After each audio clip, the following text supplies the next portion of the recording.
अस्सलाम वालेकुम जी, कैसे आप सब लोग। Hopefully all are doing great. In this video I am going to show you that how do I do my own manicure at home in just 5 minutes. मैंने आपको अपनी पिछली ग्लो अप सीरीज़ में ये तो बता दिया है कि कैसे आप अपने फेस को चमका सकते हैं, और हम वैसे भी ईद में ज़्यादातर अपने फेस पे ही ज़्यादा ध्यान देते हैं और हमारी ये कोशिश होती है कि हमारा फेस ज़्यादा ग्लो करे, बहुत ज़्यादा वाइटनिंग हो जाए, लाइटनिंग हो जाए। लेकिन हम ये नहीं ध्यान देते कि हमारे हाथ की स्किन टोन और फेस की स्किन टोन बिल्कुल भी मैच नहीं करती, और हमारे हैंड्स जो हैं वो बहुत डार्क लग रहे होते हैं, नकल्स बहुत डार्क लग रहे होते हैं।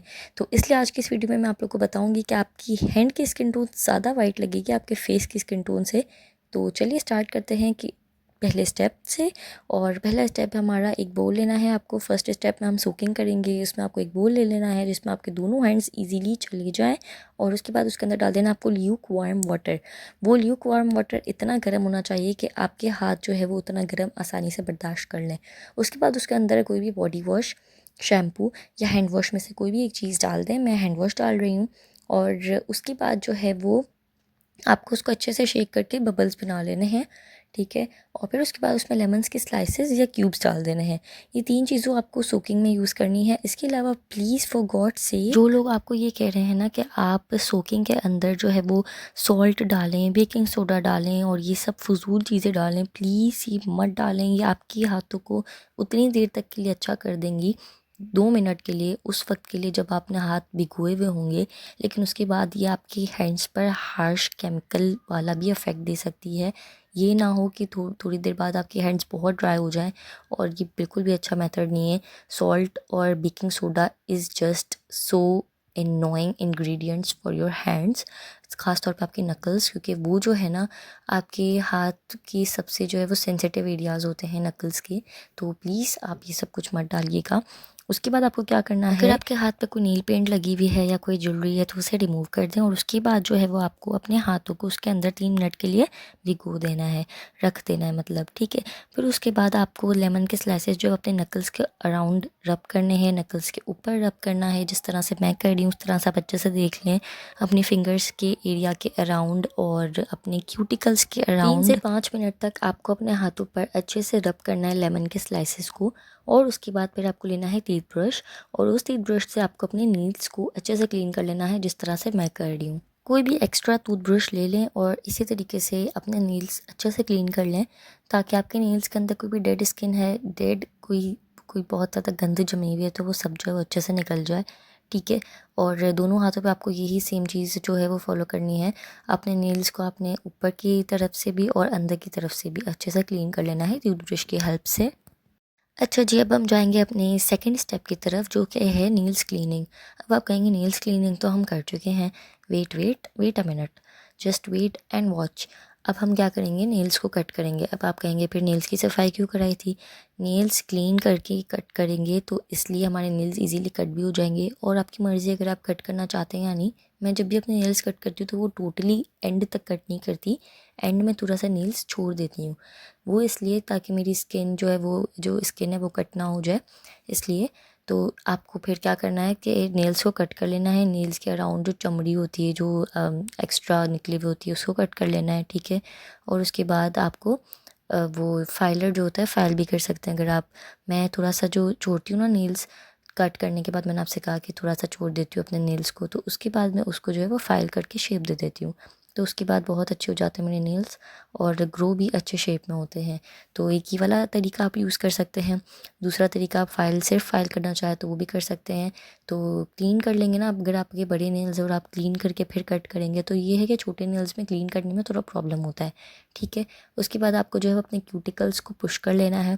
क्यूटिकल्स को पुश करने के बाद जो एक्स्ट्रा जो स्किन निकलती है ना, उसे भी कट कर लीजिएगा, ताकि जो है हमारे जो न्यू नेल्स हैं वो ग्रोथ होने में ज़्यादा ईजीली उनको हो, ज़्यादा आसानी हो।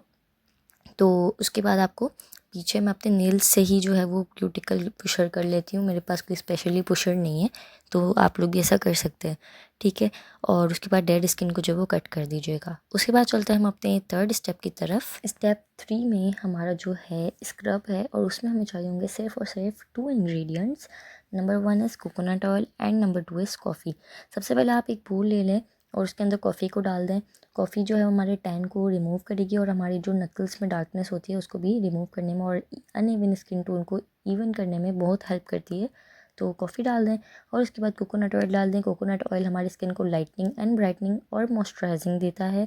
मॉइस्चराइजिंग इसलिए क्योंकि वो ऑयल है, लाइटनिंग इसलिए क्योंकि उसके अंदर कोकोनट होता है, और ब्राइटनिंग तो वो देता ही क्योंकि वो उसका जो टेक्सचर है वो ऑयली होता है। तो इसके लिए आपको उसको अच्छे से जो है वो 1 टेबल स्पून मैं ले रही हूँ कोकोनट ऑयल, और 1 और हाफ़ टेबल स्पून आप ले सकते हैं कॉफ़ी की, ठीक है। और उसके बाद उसको अच्छे से मिक्स करके अपने हाथों पे लगाएं, 2 मिनट के लिए रख दें। या फिर अगर सीधा सीधा अगर आप मसाज करना शुरू करते तो भी मसला नहीं है, मैंने सीधा सीधा मसाज करना शुरू कर दी थी। अगर आप चाहते हैं तो 2 मिनट के लिए रख दें। उसके बाद जो है जेंटली मसाज करें सर्कुलर मोशन में 3 मिनट तक, और आपकी एल्बोज़ और नकल्स पर ज़्यादा फोकस दीजिएगा। अच्छे से मसाज कर देने के बाद आप उसे ठंडे ठंडे पानी से धो लें। तो आप ये देखें, जस्ट अभी मैं वॉश करके आई हूँ। इनफैक्ट मैंने अभी अपने हाथों से पानी को भी नहीं पोंछा है, और उसके बाद मुझे इतने अच्छे रिजल्ट्स अभी से मिल रहे हैं। अब मैं आप लोग के सामने इसको जो है वाइप इट ऑफ कर रही हूँ, जो पानी है उसको ख़त्म कर रही हूँ, ताकि जो अच्छे से रिज़ल्ट है वो आपको नज़र आ सके। और मैं इतनी इम्प्रेस हूँ ना इस स्क्रब से। कोई भी ज़्यादा कोई रॉकेट साइंस नहीं है, सिर्फ 2 इंग्रेडिएंट से आप इतना मज़े का स्क्रब बना सकते हैं। और मेरे हाथों के रिज़ल्ट्स को देख के मैं लिटरली शॉक थी, बहुत मज़े के रिज़ल्ट्स आए हैं। तो स्टेप 4 में हमारा है मास्क। स्टेप 4 में हम मास्क लगाने वाले हैं। ये टोटली ऑप्शनल है, वैसे मास्क लगा लेंगे तो ये मास्क जो है वो आपकी हैंड्स की स्किन को टाइटनिंग करता है। इनफैक्ट मैं इसको अपने फेस पर भी यूज़ करती हूँ। 2 चीज़ें चाहिए होंगी, 3 चीज़ें चाहिए होंगी, बट जो तीसरी चीज़ है ना वो ऑप्शनल है। मैं जो है वो अपने फेस पे एलोवेरा और मिल्क का मास्क बना के लगाती हूँ। वो मेरी स्किन को बहुत टाइटनिंग और ब्राइटनिंग कर देता है। हनी जो है वो इसलिए ताकि मॉइस्चराइज़ कर दे, लेकिन अगर आपकी स्किन ऑयली है तो आप हनी को स्किप कर दें, ठीक है। उसके बाद आपको एक बोल ले लेना है। मैं यहाँ पे थोड़ी आलसपना दिखा रही हूँ, इसलिए मैंने अपने हाथों में ही क्या किया है कि एलोवेरा जेल लिया, उसके अंदर मिल्क डाल के उसको अच्छे से जो है वो मिक्स करके अपने हाथों पे उसी वक्त फ़ौरन लगा लिया। और उसके बाद आपको जो है वो अपने हाथों पे उसको 10 से 15 मिनट तक रख देना है, अप्लाई कर लेना है अच्छे से, और 10 से 15 मिनट तक रख देना है, और उसे लगा के ग्लव्स पहन लेने हैं, ठीक है। और 10 से 15 मिनट के बाद आपको ग्लव्स उतार के उसको थोड़ी देर के लिए 2 मिनट तक के लिए मसाज कर दें। मैंने ग्लव्स नहीं पहने हैं क्योंकि मैं वैसे अपने हाथों को हवा में रख के उसे वैसे ही सुखा दूँगी, पर अगर आपको कोई काम करना है तो आप ग्लव्स पहन लें। और फिर उसके बाद उसको ग्लव्स को 10 से 15 मिनट के बाद उतारें, 2 मिनट के लिए मसाज कर लें अगर करना है तो, और फिर उसको कोल्ड ठंडे पानी से कोल्ड वाटर से राइंस कर दें। और राइट, तो मैंने अपने हाथ धो लिए हैं, और इसको लगाने के बाद आपको लिटरली ऐसा फील होगा कि आपकी जो क्यूटिकल्स है, आपकी नकल्स है ना, वो लिटरली आपको टाइटनिंग होते हुए फील होंगे, बहुत ब्राइटनिंग अप लगेंगे, और बहुत ही मज़े का ये रिज़ल्ट्स देता है। मैं हमेशा इससे इम्प्रेस हुई हूँ। इनफैक्ट मैं इसे अपने फेस पे भी यूज़ करती हूँ, तो आप बिल्कुल बेफिक्र होकर इसे यूज़ कर सकते हैं। नेक्स्ट स्टेप की तरफ चलते हैं, जो कि स्टेप 5 है, और हमारा लास्ट स्टेप है, जो कि है मॉइस्चराइज़र। ऑफ कोर्स ये बात है, हम लोग इतनी मेहनत कर लें और फिर उसके बाद हम अपने हाथों को जो है वो मॉइस्चराइज़ ना करें, ऐसा पॉसिबल नहीं है। तो मॉइस्चराइज़र, एक अच्छा मॉइस्चराइज़र हम खुद अपना खुद बनाएंगे, लेकिन उसके लिए हमें चीज़ें मार्केट वाली ही चाहिए होंगी। ऐसा नहीं कि खुद कोई ऐसी चीज़ों से बना ले, चीज़ें मार्केट वाली ही होंगी, लेकिन 2 चीज़ों को मिला के बनाएंगे ताकि 2 का जो है गुड्स वो हमें सिंपल सा आपको क्या करना है कि एलोवेरा जेल ले लेना है और विटामिन ई का कैप्सूल, या फिर अगर आपके पास नॉर्मल सा वो वाला विटामिन ई है तो उसके 1 से 2 ड्रॉप्स डाल दें, ठीक है। वैसे तो ये ज़्यादा होता है विटामिन ई कैप्सूल वाला, बट आप देख लें, अपनी हस्बे ज़रूरत डाल दीजिएगा एलोवेरा जेल के अंदर। फिर उसके बाद अच्छे से मिक्स करके अपने हाथ पे लगा के थोड़ी देर के लिए अपने हाथों को हवा के ऊपर से पंखे के नीचे रख दें, ताकि वो जितना एब्जॉर्प्शन कर सकते हैं ना हमारे हाथ, उतना कर लें, ठीक है। फिर उसके बाद तो वैसे ही हमें काम वाम करने होते हैं, लेकिन अगर आप रख सकते हैं अपने हाथों को थोड़ी देर तक हवा में कि थोड़ा इतना सूख जाए कि जितनी ज़रूरत थी, तो अच्छा हो जाएगा, ठीक है। अच्छा जी, अगर आपके पास नहीं है विटामिन ई का ऑयल, तो फिर डिस्क्रिप्शन में मैंने आपको सारे अल्टरनेट्स भी बताए हुए हैं कि आप क्या क्या यूज़ कर सकते हैं। एलोवेरा जेल है, वैसलीन है, बॉडी लोशन, आलमंड ऑयल, इन सबको क्या क्या मिक्स करके, किसके साथ क्या मिक्स करके आप बना सकते हैं, सब कुछ जो है वो मैंने डिस्क्रिप्शन में लिख दिया है, so you can check it out. तो आप जो है वो विटामिन ई के अल्टरनेट, आपको पास बॉडी लोशन है, उसके अल्टरनेट आलमंड ऑयल है, अगर वो नहीं है तो वैसलीन, वैसलीन तो सबके घर में होती है, वरना फिर बॉडी लोशन होता है, वरना फिर आलमंड ऑयल होता है। तो बहुत इजीली आप कर सकते हैं। अच्छे से मसाज करें अपने हाथों पे, कोशिश करें कि मसाज करते रहें इतनी देर तक कि अपने हमारे हाथ जो है वो सारा जो हमारा मॉइस्चराइज़र है उसको एब्जॉर्ब कर लें। इसी तरीके का जो मैं आपको पूरी वीडियो में बोलती हूँ, उसी की तरह सेम जो है वो मैं सारे इंस्ट्रक्शन आपको डिस्क्रिप्शन में भी देती हूँ, ताकि अगर कोई चीज़ मैं कहना भूल गई हूँ तो आप डिस्क्रिप्शन को पढ़ के उसको अच्छे से फॉलो कर सकें। तो make sure to check the description as well. So ya that is for today's. If you like don't forget to give it a big thumbs up and subscribe to my channel. I will catch you later. अल्लाह हाफिज़।